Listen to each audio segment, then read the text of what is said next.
ઊભા થાઓ. બાપુ કહે બેસી જાઓ.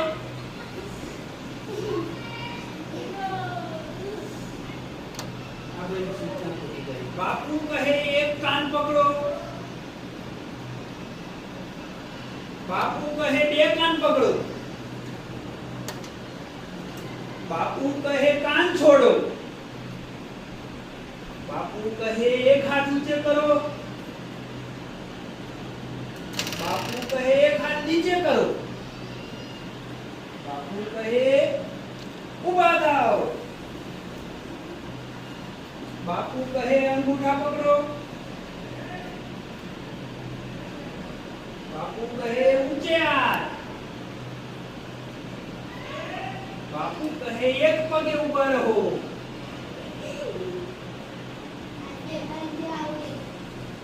બાપુ કહે પગ નીચે મૂકો. આવો. બાપુ કહે તાલી પાડો. બાપુ કહે નાક પકડો.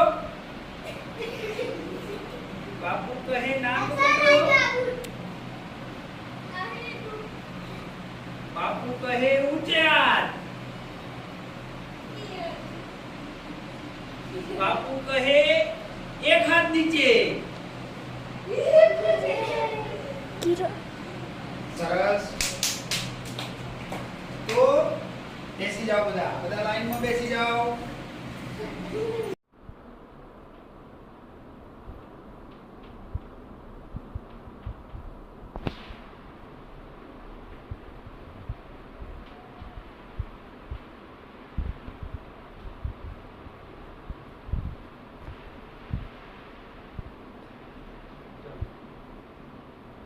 તો થોડી વાર પહેલો કઈ રમત રમી આપણે? બાપુ કહે. બાપુ કોણ? તમે ઓળખો છો બાપુને? બોલો.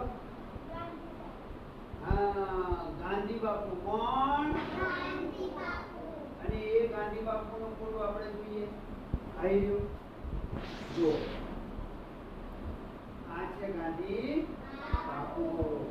તો એમને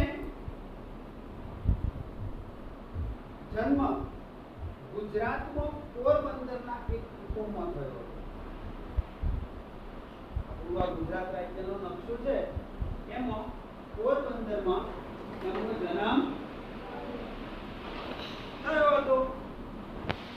આવી પોરબંદર ત્યાં એમનો જન્મ થયો હતો. અને જન્મ આસો વદ 12 સંવત 1925 એમનું નામ મોહનદાસ કરમચંદ ગાંધી રખાયું. તેઓ તેમના પરિવારમાં સૌથી નાના, સુંદર અને સ્વસ્થ હતા. તેમના પિતા પોરબંદરથી રાજકોટ જઈને વસ્યા. તેઓ 7 વર્ષની ઉંમરે તેમણે શાળામાં ભણવા મૂકવામાં આવ્યા. જ્યારે સ્કૂલના પહેલા વર્ષમાં પરીક્ષાનો સમય હતો અને ઇન્સ્પેક્ટર સાહેબ ચેકિંગ કરવા આવવાના, ત્યારે શાળાને ખૂબ રંગોળી કરવામાં આવી, સુશોભન કરવામાં આવ્યું. બાળકોને કહેવામાં આવ્યું કે યુનિફોર્મમાં આવજો, નખ કાપેલા, વાળ કાપેલા, એમ સાહેબે બધી સૂચનો આપી.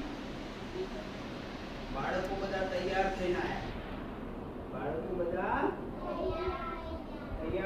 આવ્યા. અને બાળકોને કહેવામાં આવેલું હતું કે સાહેબ જે પૂછે એનો તમારે શું આપવાનો? જવાબ આપવાનો. પણ એ દિવસ સાહેબ આવ્યા અને સાહેબે 5 શબ્દો લખવાની વાત કરી. કેટલા? 5 શબ્દો લખવાની વાત કરી. એટલે શબ્દો લખાવાના શરૂ કર્યા. બાળકો આ શબ્દો લખતા હતા. એ વખતે એમના વર્ગ શિક્ષક જોતા હતા બધા સાચું લખે છે ને. એ વખતે એમણે જોયું કે આ મોહનદાસ મોહનજી બાપુ એક શબ્દ શું કરતા હતા? ફોટો લખતા હતા. એ વખતે એમના સાહેબે એમને પગથી ઇશારો કર્યો. આ શબ્દ ફોટો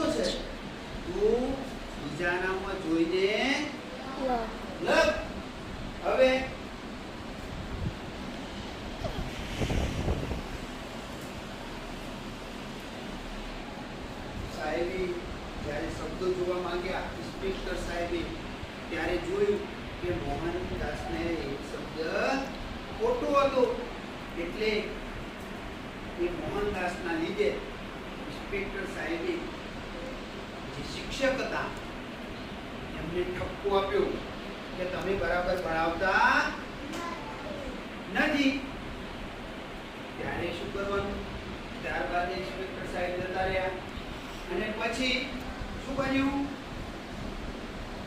સાહેબે મોહનદાસને ઉભા કર્યા. ગાંધી બાપુને બતાવો, મેં તને ઈશારો તો કર્યો તો પણ તે બીજાનામાં જોઈને કેમ ના લખ્યું?